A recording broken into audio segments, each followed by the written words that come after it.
Bonjour, nous sommes le dimanche 14 décembre 2025 et le sujet est la dermatose nodulaire. Nous allons vacciner près d'1 million d'animaux, annonce la ministre de l'Agriculture, ici à l'image, Annie Genevard. Alors que des agriculteurs en colère ont encore bloqué dans la nuit plusieurs axes du sud-ouest, la ministre de l'Agriculture réaffirme sa politique ce samedi sur ICI, l'abattage de troupeaux affectés par la dermatose bovine et l'extension des zones de vaccination obligatoires. Est-ce que ça suffira? Nous verrons. N'oubliez pas de vous abonner pour plus de news nationales, européennes et internationales sur ce monde dans lequel nous vivons. Nous allons dans les semaines qui viennent vacciner près d'1 million d'animaux et donc protéger les éleveurs, a annoncé Annie Genevard, ministre de l'Agriculture, sur ICI Occitanie ce samedi, alors que le gouvernement a étendu les zones de vaccination obligatoires pour lutter contre la dermatose des bovins en instaurant une zone vaccinale couvrant les départements de l'Aude, de la Haute-Garonne, du Gers, des Pyrénées-Atlantiques, à l'exception des communes déjà situées en zone réglementée et des Landes. Ici on a un article intéressant. Tout ce que vous devez savoir sur la dermatose nodulaire contagieuse.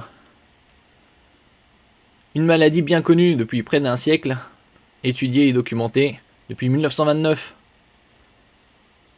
Comment se transmet la maladie?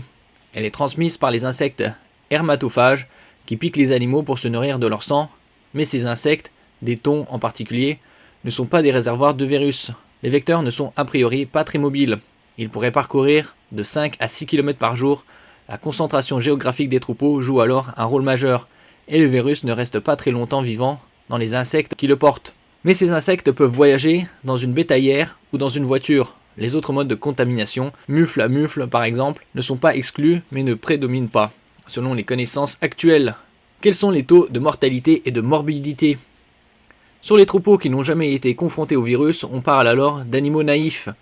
La mortalité, le pourcentage d'animaux morts sur l'ensemble du troupeau, varie de 5 à 10% selon la littérature scientifique. Ces chiffres peuvent légèrement varier selon le pays et le climat, mais font consensus. On étudie la maladie depuis un siècle. On avait vu précédemment 1929. La morbidité, le pourcentage d'animaux malades, peut, elle, atteindre 40% avec des séquelles potentiellement importantes pour les animaux. Chute de production laitière, arrêt de croissance, perte d'état corporel, de graisse, troubles de la reproduction, dégradation des peaux, ainsi de suite.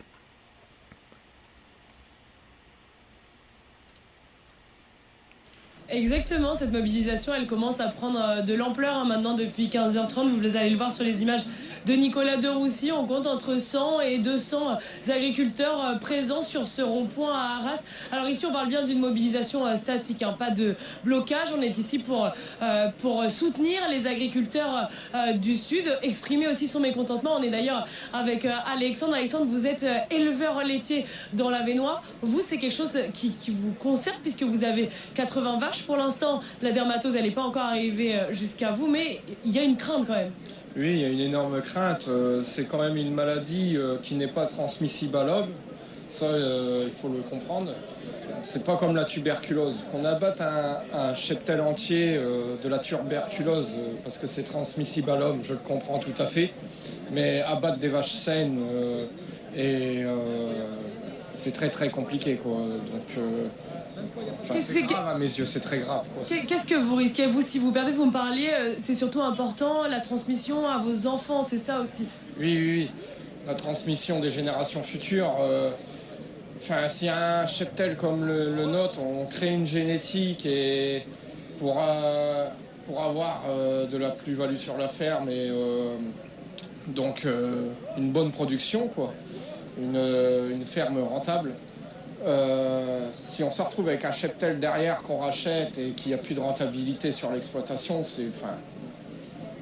je ne comprends pas comment la ministre de l'Agriculture peut ordonner des génocides pareils sur nos cheptels, quoi. Justement, aujourd'hui, elle a annoncé qu'1 million de bêtes allaient recevoir un vaccin. Au cours de ces dernières semaines, ces derniers mois, on a pu constater une hausse du prix de la viande. Qu'est-ce que vous pensez de cette décision? Est-ce que c'est assez? Est-ce que c'est trop tard? C'est bien. Pour moi, il faudrait vacciner les régions contaminées par la DNC. Et c'est très important qu'elle vienne en aide à nos agriculteurs du Sud par rapport au vaccin. Mais dans le nord, on n'y est pas encore. J'espère que le virus ne va pas être véhiculé par des camions, parce que là, pour le moment, en Ariège, il faut savoir que ça fait un bond de 100 km, donc l'abattage total, pour moi, il ne sert à rien, strictement à rien. Qu'on abatte une vache contaminée, d'accord, mais... Oui, comme on peut le voir ici, on avait vu ça précédemment, les taux de mortalité et morbidité. Donc mortalité, le pourcentage d'animaux morts sur l'ensemble du troupeau, 5 à 10%. Et morbidité, le pourcentage d'animaux malades peut atteindre 40%. Abattre les autres, non. Ça fait 2 jours qu'on est mobilisé, que ce soit dans le 62 ou dans le 59. Ça fait 2 jours qu'on se mobilise. C'est pas possible de faire ça. Bon, merci Alexandre, vous l'entendez, hein, 2 jours. L'année dernière, il y avait c'était au Danemark, une contamination, un sorte de virus qui concernait les furets. Et c'était la ministre de l'Agriculture, ou danoise, qui avait ordonné l'abattage des furets. Et c'était des millions et des millions de furets qui avaient été abattus, par exemple. Voire ces dernières années également, par exemple des grippes aviaires, où c'était des cheptels entiers de canards qui avaient été abattus notamment. Jours déjà de mobilisation et ces agriculteurs, eh bien, ils comptent continuer de se mobiliser. C'est un peu compliqué, hein. Le matin, ils s'occupent de leurs bêtes pour le soir venir se consacrer à cette mobilisation qui est importante. Vous l'entendez aussi pour les générations futures. Et cette mobilisation, eh bien, elle va continuer cette nuit encore, puisque d'autres agriculteurs devraient rejoindre ce rond-point ici à Arras. La viande des animaux malades est-elle consommable ? Il est vrai de dire que la viande des animaux malades est consommable. En revanche, la méthode d'euthanasie, une injection pratiquée par les unités épidémiologiques dans le cadre de la crise, la rend impropre à la consommation et les cadavres sont dirigés directement vers l'équarrissage. Pourquoi abattre les animaux apparemment sains ? C'est la question la plus sensible et la plus débattue. La réponse tient principalement à la durée d'incubation de la maladie. Lorsqu'un premier animal est diagnostiqué, cela signifie qu'il est porteur du virus depuis plusieurs semaines, en moyenne jusqu'à 28 jours, sans présenter de signes cliniques visibles. Pendant toute cette période silencieuse, les insectes vecteurs ont pu transmettre le virus à des animaux voisins qui peuvent être infectés mais asymptomatiques au moment de l'intervention sanitaire. Dans ce contexte, les animaux dits apparemment sains ne peuvent pas être considérés comme indemnes, ils peuvent héberger le virus et contribuer à sa diffusion même en l'absence de symptômes. La vaccination ne permet pas de résoudre cette situation immédiatement. Donc est-ce qu'il y aura un intérêt de vacciner 1 million d'animaux ? Elle n'a aucun effet curatif sur les animaux déjà affectés et n'induit une protection complète qu'après un délai généralement estimé à au moins 28 jours après l'injection. C'est pourquoi les animaux vaccinés avant l'acquisition de cette immunité complète, mais exposés au virus pendant la période d'incubation, restent susceptibles d'être porteurs et sont inclus dans les mesures d'abattage.